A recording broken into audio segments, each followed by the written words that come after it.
Anggota DPR RI dari Partai Demokrat Beni Kaharman menilai pemecatan Ibda Rudy Soik sebagai tindakan yang tidak masuk akal. Ia bahkan menduga ada pihak yang sengaja berusaha menyingkirkan Rudy. Pemecatan ini terjadi usai Rudy diduga melakukan pelanggaran etik terkait pengungkapan mafia BBM.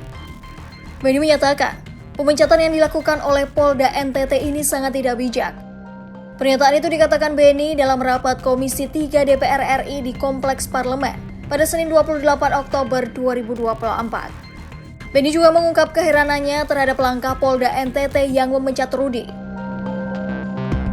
Masalah pemecatan terhadap saudara Rudy Soik hanya karena ada kesalahan dalam penanganan kasus BBM yang diduga melibatkan pengusaha hitam setempat dan ditengarai bekerja sama dengan pejabat di lingkungan Polda yang kemudian dia dihadapkan pada sidang kode etik.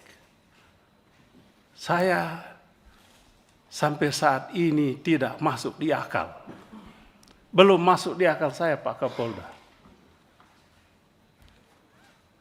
Saking tidak masuk akalnya saya menduga-duga ada apa sebetulnya ini? Ada apa sebetulnya ini? Kok kalaupun ada kesalahan yang dilakukan saudara Rudy Soik di situ, apakah setimpal hukuman yang dijatuhkan kepadanya? Hal ini mengingat ada anggota Polda NTT yang pernah memasukkan Rudy ke penjara karena pasang badan dan membela penanganan sebuah kasus tindak pidana perdagangan orang atau TPPO. Selain itu, Beni juga menilai Kapolda NTT Irjen Daniel Tahimonang Silitonga mungkin belum sepenuhnya memahami situasi di daerah tersebut. Sehingga Irjen Daniel dinilai bisa jadi dimanfaatkan oleh bawahannya untuk menghukum Rudy.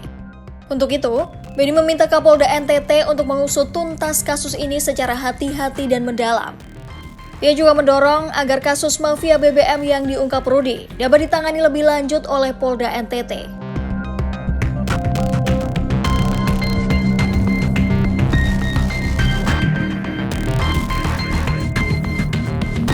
Sebelumnya, Ibda Rudy Soik dipecat diduga karena berupaya membongkar kasus mafia BBM di wilayah tersebut. Pemecatan Rudy diklaim disebabkan oleh pelanggaran kode etik profesi Polri dalam penyelidikan tersebut, yakni dengan cara memasang garis polisi di lokasi milik terduga Ahmad Ansar dan Al-Ghazali Munandar di Kelurahan Alak dan Kelurahan Fatukau.